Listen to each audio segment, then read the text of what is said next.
Are you terrified to hear how a single, supposedly routine test turned a thriving city into a ghost town? In the early hours of April 26, 1986, the V.I. Lenin nuclear power plant, known as Chernobyl, was a symbol of Soviet technological might. Nearby, the city of Pripyat slept, a modern utopia built for the plant's workers and their families, unaware it was living on borrowed time. At the heart of the complex was reactor number 4, a powerful but deeply flawed RBMK 1000 reactor. This design, unique to the Soviet Union, was a graphite-moderated pressure tube reactor, capable of immense power output, but harboring a dangerous instability at low power levels. A secret the world was about to learn in the most brutal way possible. Before the disaster, Pripyat was a city of the future. With an average age of just 26, it was a vibrant community filled with parks, schools, and modern apartment blocks. Families enjoyed a high standard of living, promised a bright and secure future powered by the atom. The Chernobyl plant itself was expanding, a testament to the USSR's ambitious nuclear energy program. On the night of April 25th, the operators of Reactor 4 were preparing for a long-delayed safety test. The goal was simple in theory, to see if, in the event of a total power failure, the plant's spinning down steam turbines could generate enough electricity to power the emergency coolant pumps until the backup diesel generators kicked in. It was a crucial safety question, but the way they conducted the test would turn it into a catastrophe. As the night shift began, a series of critical errors and violations of safety protocols commenced. The test had already been delayed, leaving a less experienced crew in charge. To keep the reactor online for the test, operators disabled multiple layers of automatic safety systems, including the emergency core cooling system. Then, the reactor's power plummeted to dangerously low levels, making it incredibly unstable, a condition known as reactor poisoning. In a desperate attempt to raise the power, they removed nearly all of the control rods from the core. At 1:23:40 a.m., the test began. But with the reactor in such a volatile state, the results were immediate and terrifying. Seeing the power surge uncontrollably, the shift supervisor made the final fatal decision. He ordered an emergency shutdown by pressing the AZ5 button.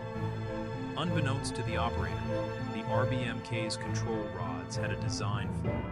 Their graphite tips momentarily increased reactivity in the core before shutting it down. In that split second, the surge was exponential.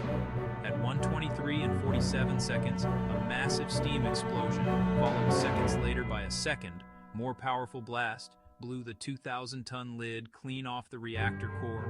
The heart of Reactor 4 was now open to the atmosphere. A column of fire and intensely radioactive material shot a kilometer into the night sky. The graphite moderator inside the core ignited, starting a fire that would burn for 9 days, spewing a continuous plume of deadly radioisotopes. The first to respond were the plant's own firefighters, who arrived within minutes, completely unaware of the lethal radiation levels. They saw a simple roof fire and went to work, climbing onto the wreckage. They were heroes walking into an invisible war zone, their bodies absorbing fatal doses of radiation in minutes. The on-site chaos was absolute, with operators in the control room staring at gauges that read 0, refusing to believe the reactor itself was gone.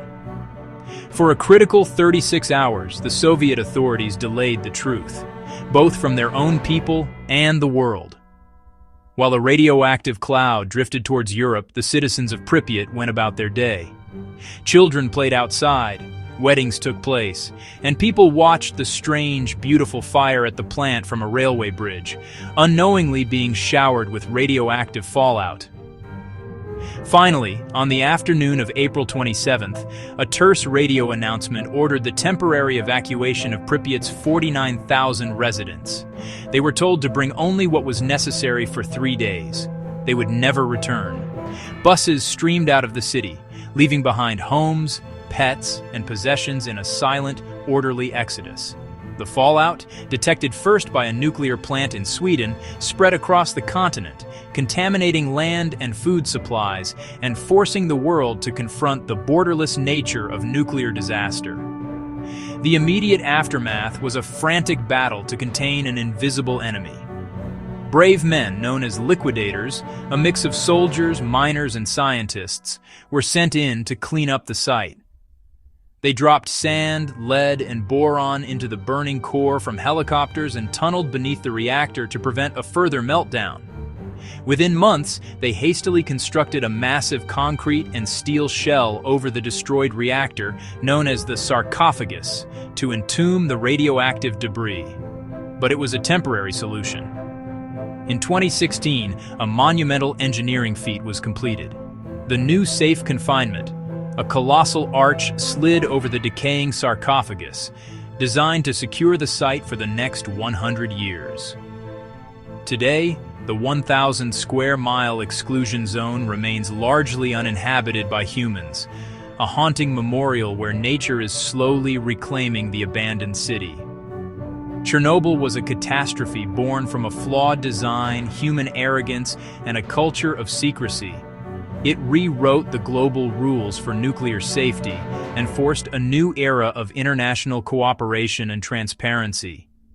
The long-term health effects on millions of people are still being studied, a somber reminder of the disaster's enduring cost. The story of Chernobyl is not just about an explosion. It's a profound lesson on the catastrophic price of lies and the incredible resilience of both humanity and nature. If you want more deep dives into the timelines that shaped our world, subscribe to Timelines and like this video. The events of that April night were quick, tragic, and unforgettable, a permanent scar on our collective history.